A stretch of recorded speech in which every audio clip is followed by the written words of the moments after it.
안녕하세요. 양석조입니다.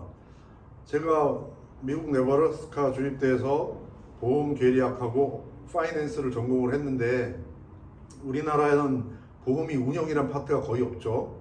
근데 대부분 다 워렌 버핏도 실질적으로 하는 게 뭐냐? 보험이에요. 버크셔도 그 다음에 그 사람이 갖고 있는 가디언은 지금 100년 넘게 연속 배당을 하고 있죠. 보험 계리사들이 투자 영역이 되게 많아요. 투자 계리사도 따로 있고 그렇기 때문에 투자를 반드시 알아야 돼요. 반드시 알아야 되고 제가 나름대로 네브라스카 주립대 나온 사람 중에 제일 유명한 사례지만 이 사람 그리고 제가 또 하나 그 어드밴스 파이낸스를 수업을 듣다가 나 계리 시험이 너무 많다 너무 힘들다고 그래서 CFA 봐야 되겠냐 했더니 그때 당시에 이제 어드밴스 파이낸스 감옥에 있던 사람이 듀포스코라고 해서 CFA 출제위원장이었어요. 출제위원장이 아니 네가 왜 다운그레이드해서 그런 시험을 보냐 보지 말라고. 근데 우리나라는 반대예요. 보험하면 투자랑 상관없는 거. 반면에 뭐 펀드나 뭐 이런 얘기하면 되게 투자를 잘하는 거. 실질적으로 제가 계리를 관두고 몇몇 PB들을 데리고 고객들을 소개시켰을 때 어떤 게 있었냐면 PB들이 채권값 계산도 못하더라고. 제가 진짜 놀랐는데 한 8명 중에 절반 이상이 채권값이 어떻게 하는지도 그 의미도 모르더라고요. 그만큼 우리나라 금융이 제가 보건대 너무 좀 낙후돼 있어요. 낙후도 돼 있고 제가 여기서 드리고 싶은 얘기는 뭐냐면 제가 2010년도에 고객분들을 위해서 한 6달 정도 포트폴리오를 짜갖고 배당주 50선을 그때 보내드렸는데 6달 동안 포트폴리오를 구성을 했어요. 그 구성했던 게 커스피가 56% 오르는 동안 제 거 50개 배당주는 236% 플러스 12년 동안의 배당은 거기 안 들어가 있는 거죠. 그럼 배당만 합쳐도 한 이 정도 나왔을 거예요. 그럼 시장 대비 한 200% 이상은 50개 종목이에요. 한두 개 종목이 아니라 50개 종목 평균이 이만큼 나왔으니까 시장보다 훨씬 많이 나왔죠. 근데 이런 거를 좀 알려드리고 싶은 거예요. 그리고 사람들이 기본적으로 너무 주식에 관해서 사기 전에는 아무런 행동을 별로 안 하다가 산 이후부터 그 종목에 관심을 가져요. 반대로 돼야 되거든요. 그러면 제가 어떤 식으로 하면 바이 앤 홀드로 시장을 비트 더 마켓 할 수 있는지를 제 나름대로 해왔던 걸 알려드리겠습니다. 한번 체크해 보러 가시죠.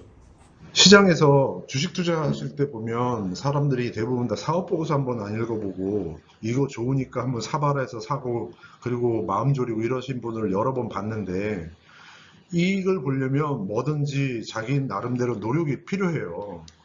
그래서 제 나름대로 장기 투자자들한테 자기 일에 지장 받지 않는 선에서 보탬이 될 수 있게끔 해드리고 싶어서 이 동영상을 찍고 장기 투자자를 위한 주식 선택 방법 해가지고서 왜 투자를 해야 되고 어떻게 할 것이고 언제 하는 거고 그렇게 해서 커스피가 56% 오르는 동안 제 거 포트폴리오 50개는 236% 올랐어요. 236% 올랐고 하여튼 차근차근히 한번 설명을 드려보겠습니다. 왜 투자를 해야 되냐? 인플레이션하고 통화가치 하락만 없으면 그냥 디파짓 해도 돼요. 근데 인플레이션이란 것 자체가 아주 심각합니다. 예를 들어서 1971년이 자본주의가 태동한 이래 정말 중요한 사건이 있었기 때문에 1971년을 기점으로 제가 좀 설명을 드릴 건데 1971년도에 우리나라 만원이 지금의 20만원의 가치예요. 그때 돈 만원이 결국엔 지금 490원밖에 안 된다는 거예요. 그때 돈으로 만원을 들고 있으면 그대로 돈만 갖고 있으면 490원밖에 안 되는 거예요. 인플레이션이 매해 6%가량이 났다는 거죠. 이거 OECD에서 가져온 자료고요. 미국은 어떠냐? 미국은 1971년 이후로 만불이 73,000불, 7배가량 통화가치가 하락했죠. 만불의 가치는 지금 1367불밖에 안 돼요. 그래도 우리나라보다는 인플레이션이 낮았죠. 훨씬 낮았고. 그럼 원래 인플레이션이 이렇게 높았냐? 1635년부터 2022년 동안 387년 동안에 만불이 35만 7천 불이었으니까 35배 인플레이션이 났는데 여기 보이시다시피 1971년 훅 올라가는 라인이 있죠. 1971년 여기가 훅 올라가요. 왜 그러냐면 그때부터 금태환이라고 해서 그 전에는 기축통화가 계속 바뀌어 왔지만 기축통화를 금과 연결돼서 금이 보유한 만큼만 통화를 찍었어요. 그러니까 뭔가 실물이 있었다는 거죠. 종이를 갖고 오면 실물을 주게가 된 거예요. 근데 그거를 끊고 오일머니로 바뀌어져 버렸지만 하여튼 그랬는데 1971년부터 극심한 인플레가 된 거예요. 그래프에 보시다시피 보시면 디테일하게 두 부분 A, B로 나눠보면 1635년부터 1971년 금태환 이전까지는 인플레이션이 330여 년 동안에 5배밖에 안 일어났어요. 근데 1971년부터 2022년 동안 거의 50년 동안에 7배의 인플레가 일어난 거예요. 그래서 총 합쳐서 5 곱하기 7하면 35배의 인플레가 387년, 1635년부터 일어났던 거였는데, 그러면 이렇게 심한 인플레이션 상에서 내 돈을 디파짓만 해놓는다. 그럼 계속 까먹는 거예요. 내 돈이 실물에 비해서. 또 하나, 통화죠, 통화. A, B 두 나라 통화가 있다 치면 그 통화 가치가 높은 나라의 통화를 프라임 통화라고 하고 통화 가치가 낮은 나라의 통화를 디스카운트 통화라고 하거든요. 근데 그걸 어떻게 구분을 하느냐? 물가가 높고 금리가 높은 나라는 통화 가치가 낮아요. 그래서 디스카운트 통화라고 하고 물가가 낮고 금리도 낮은 나라는 통화 가치가 높아요. 그 통화를 프라임 통화라고 해요. 그러면 전 세계 금리가 다 다른 것 같지만 금리와 통화가 상호작용을 해서 종국적으로 그거를 맞춰주는 게 통화의 가치거든요. 그래서 그런 걸 이자율 평형 이론이라고는 하는데 그건 뭐 나중에 설명드리도록 하고, 우리나라 통화를 보면 1960년에 쿠데타 일어났을 때 1불당 60원이었어요. 그게 금태환 아까 1971년 말씀드렸죠. 그때서부터 1불에 250원에 세팅을 해놨던 게 지금 이 동영상을 촬영하고 있는 2022년에 1,300원, 5배 이상 우리나라 통화 가치가 하락했죠.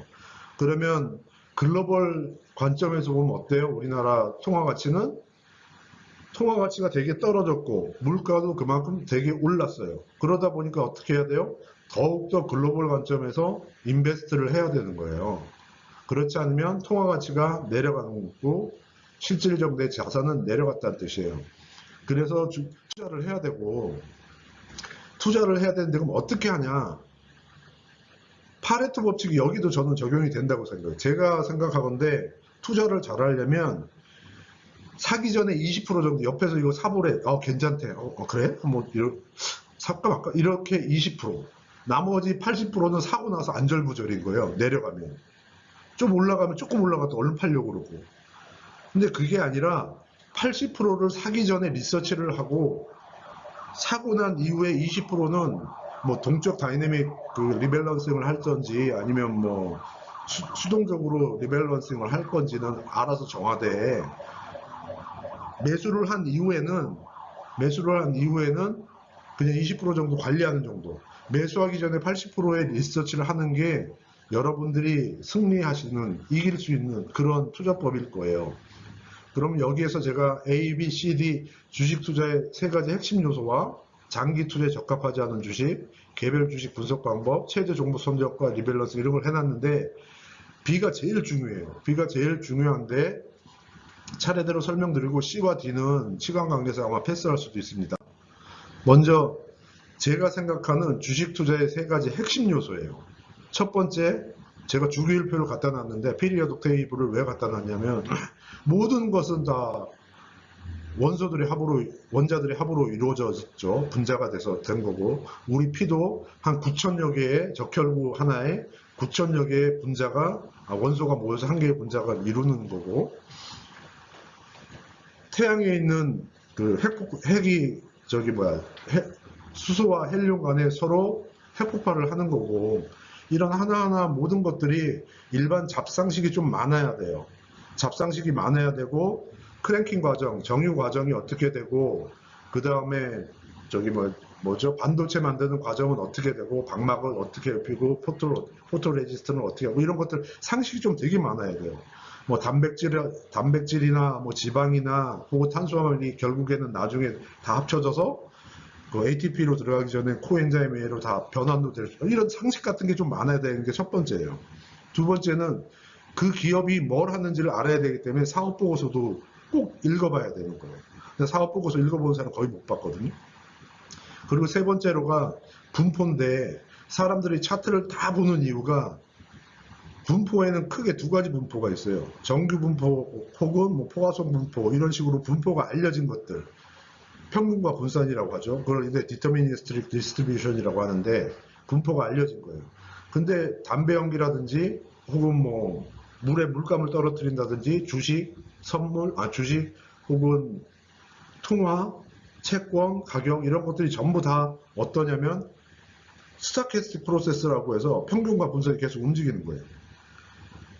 그게 1905년도에 우리가 다 알고 있는 아인슈타인이 브라운 모션이라고 해서 저 부분도 따로 설명드리겠지만 그 물에 떠 있는 꽃가루가 그냥 아무 조건 없이 움직이는 걸 보고 브라운이라는 사람이 이게 대류 현상인지 아니면 무슨 힘이 있는 건지를 의문시했는데 그거를 그 안에 물 분자들 사이에 서로 간의 충돌 뭐 이런 걸로 해서 브라운 모션이라는 논문을 그 아인슈타인이 세계적인 특수상대성 이론과 그것과 강전자 효과 그 세 개를 그 한 해에 다 냈던 거예요. 그래서 세계적 천재가 된 건데 결국에 그게 그 한 몇십 년 후에 블랙쇼즈 지금 우리가 쓰고 있는 옵션 모델이 된 거예요. 그러니까 주식이나 혹은 달러나 환율이죠. 이런 것들이 분포가 어떻게 되는지를 알고 있어야 되는 거죠. 근데 죄다 그 뭐죠? 엘리엇 파동, 상승 5파, 하락 3파 뭐 그리고 그 차트 자체는 미래를 다 예측할 수 있다고 보는 거예요. 전부 다. 선행 스팬, 뭐 후행 스팬 이런 거 하나 빼고 그래서 저는 웬만하면은 차트를 트레이딩 짧게 할 때는 조금 참조하지만 롱텀으로 볼 때는 거의 참조 안 합니다. 그런 측면이 있고 그럼 이렇게 많이 전 사업보고서 자체만으로도 1000번 이상은 읽은 것 같아요. 그럼 이렇게 많은 시간을 들여서 그리고 뭐 다시 고등학교로 돌아가서 분포까지 뭐 무슨 놈에 해야 되냐 할 게 너무 많아요. 주식하려면 제대로 오리지널로 주식 투자를 하려면 대신에 이걸로 시간을 확 줄여들 수 있는 게 뭐냐면 제가 두 번째 설명드리려고 하는 이 부분인데 이것만 잘 들어보셔도 엄청난 리서치량을 줄이실 수 있습니다. 그러면 제가 꼭 설명드리려고 한 게 두 번째인데 설명을 드리도록 하겠습니다.